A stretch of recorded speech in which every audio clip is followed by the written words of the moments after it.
Hello everyone! Do you want to know if an upcoming servant is good enough to spend your hard-earned quartz on, or hard-bought quartz on? Then great! You've come to the right place. Welcome to the Gacha Guide. Today we will be speaking about one of the great heroes of China, Xiang. We will be covering all the information you can see on screen, so let's go ahead and jump into his stats. Xiang is a 5-star Berserker class servant, meaning he will do 150% damage to all classes except foreigners who he is weak against, and shielders who he is neutral against. He has 11,613 attack at level 90, which is certainly around average across all 5-star servants. His HP at level 90 is 13,770, which, again, pretty average for a 5-star servant. His hidden stats show that his MP gain per hit, 0.51%, also average. His cards, Quick has 6 hits, Arts has 4 hits, and Buster has 3 hits, and his extra attack does 5 hits. Pretty high hit counts overall, especially for a Berserker. Most Berserkers don't have nearly that many hits on their cards. As for his star weight, aka how much priority he has for critical stars on his cards over other servants' cards, it is only a 9. Most Berserkers are around this range, incredibly low. It's really hard to get stars under this guy, pretty much what you would expect on a Berserker. His star creation rate is 5.1%, also pretty darn low. Not even going to be made up for by his high hit count. Overall, his stats are a little lower than average, all things considered. There's nothing really impressive going on for him other than the high hit counts on his cards, going just from his stats. Let's take a look at his deck and his Noble Phantasm. His deck, like I said, 1 Arts card, 1 Quick card, and 3 Buster cards. Your classic Unga Bunga deck. Me hit them with red card. As for his Noble Phantasm, Li Ba Shanxi Qi Gaishi. If I said that right, I'm a god. My strength plucked up the hills. My might shadowed the world. It is an AoE quick Noble Phantasm. It has 5 hits on it, deals damage to all enemies, and based on its overcharge, increases his MP damage by 20 to 60% before dealing damage for that one turn. This is a very simple, straightforward Noble Phantasm. It does damage. If you overcharge, it does more damage. As it is a quick Noble Phantasm, Scotty can empower him very strongly, but due to his low NP gain in general, he will not be able to refund his NP for looping with double Scotty. So, not going to be able to use him on that setup. As for his passives, he has 1 passive. Misfortune Enhancement, basically a better Madness Enhancement. It increases his Buster performance by 8% and increases his crit damage by 8%. A good passive overall for him. Unfortunately, it is the only one he has. Now, let's move into his skills. Let me move that up a little bit. We have Future Prediction A as his first skill. This gives him evasion for 1 turn and increases his critical damage for 1 turn between 30 and 50%. A very straightforward, very simple skill that doesn't do a whole lot.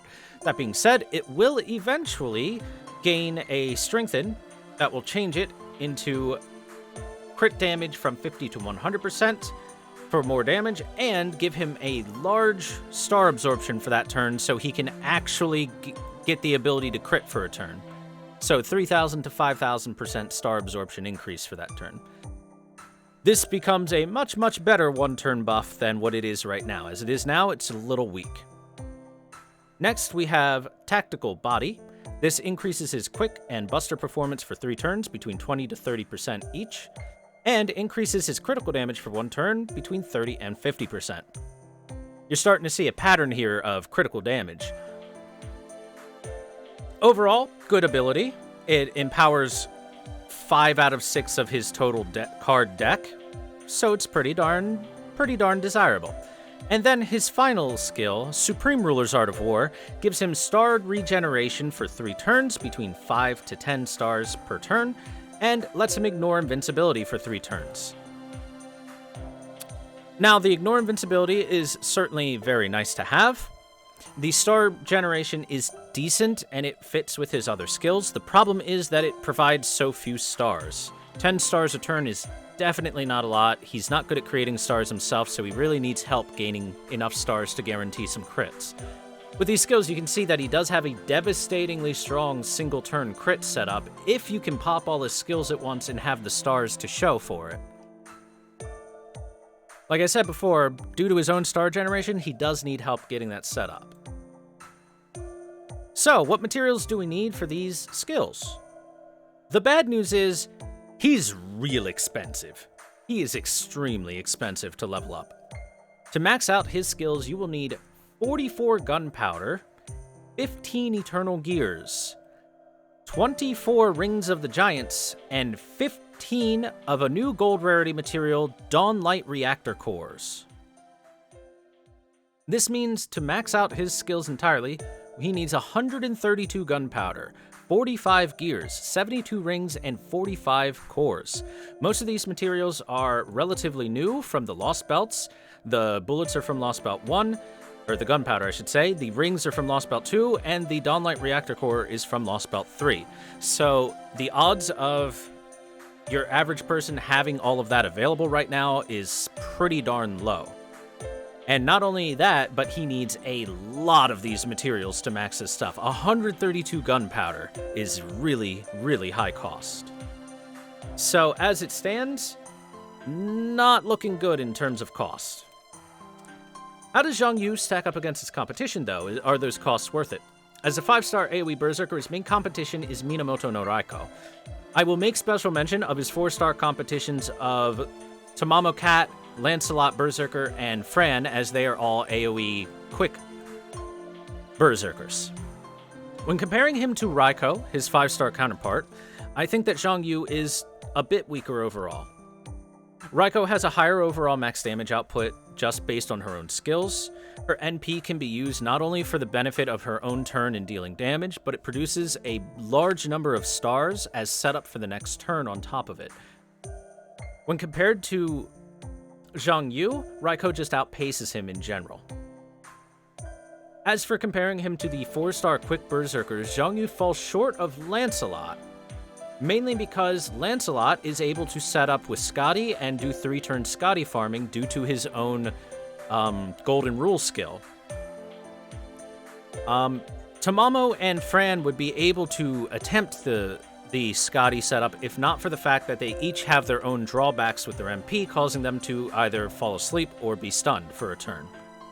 So in that case, Xiang Yu will outpace both Fran and Tamamo Cat, but still lagging behind Lancelot in general purpose. In my personal opinion, Xiang Yu's decent. He's not particularly weak. He has his niche in penetrating invulnerability and invasions, and if you set up properly, he can have an extremely powerful single-turn burst with crit damage. The problem is, he lacks MP charge on himself, his stats are overall underwhelming, most of his jobs can just be done better by other servants right now. He's not weak, he's just not particularly strong either. He's pretty darn average. But if you do want to roll for Xiang Yu, if you like the cool Doom Horseman, then what skills should you prioritize in leveling? I would suggest leveling his second skill first. It powers up 5 out of 6 of his damage-dealing cards, so it's easily his largest damage increase that he can get. And next, I would put all your points into his first skill for the critical damage increase. That way you can try to have one very strong turn. As for his third skill, the star regen scales incredibly weak. It goes from 5 to 10, and the ignore invincibility doesn't scale, so it stays the same. So overall, it's not the strongest thing in the universe, and can be left in the dirt for the most part. You can leave that at a low level and not feel too bad. Heck, at level 4, it's already 7 out of the 10 total that you could get per turn, and those are the easy first few levels, so you can definitely leave that there and forget about it. Now, as for craft essences to equip this man with, he is a quick damage NP, or quick AoE NP damage dealer, with some trouble in gaining MP due to his own deck and stats. So usually you either want CEs that give a good starting MP charge with Quick Up, or alternatively star generation to power his critical skills so you don't have to worry about his MP. One Summer is of course a very good quick CE, provides 10% Quick Up, 10% MP damage up, and 50% starting MP. But if you want to go the route of criticals, his Rightful Place is a pretty decent CE to provide here. It gives you 4 crit stars per turn and 50% starting MP charge. Combined with Xiang Yu's third skill, that's 14 stars per turn, which gets you into a decent opportunity to gain a crit out of him on a relatively consistent basis. And finally, we have, if you're willing to run Plug Suit and swap him in, Golden catches the Carp. This provides 50% starting MP, and more importantly, when you swap your servant in, they put 20 critical stars into your hand to work with when they enter the field.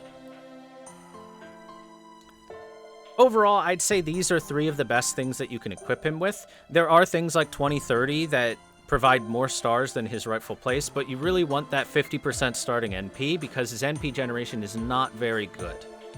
Unless you're getting consistent crits, I suppose. Now, what should you pair this guy with? As usual, Waver makes his way into the spotlight. He is a great all-rounder support. He's good with everyone. With his attack up, defense up, crit up, and NP charge on every single skill. So, hard to not say that Waver should be there. As for Xiang Yu specifically, he is a quick servant, so Scotty is going to be your main support for him. She has 50% quick up with 100% quick crit damage up for 3 turns, and a 50% targeted MP charge, which is all the things that Xiang Yu wants.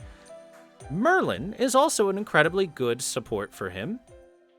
He has 3 Buster cards in his deck, and if Merlin uses Hero Creation and you can guarantee some crits, that can provide an absolutely devastating amount of damage for 1 turn. You could be doing millions of damage with a proper Merlin setup. On top of that, Merlin's Noble Phantasm itself provides star regeneration and NP generation to help Xiang Yu out. So in some ways, Merlin will be better than Scotty in certain situations. And finally, Mozart is actually a fantastic servant to swap in for 1 single turn. Mozart has a skill that creates 50 stars in 1 turn to guarantee criticals. If you have at least 3 Xiang Yu cards and you swap Mozart in, 100% critical guarantee. Very powerful, very powerful.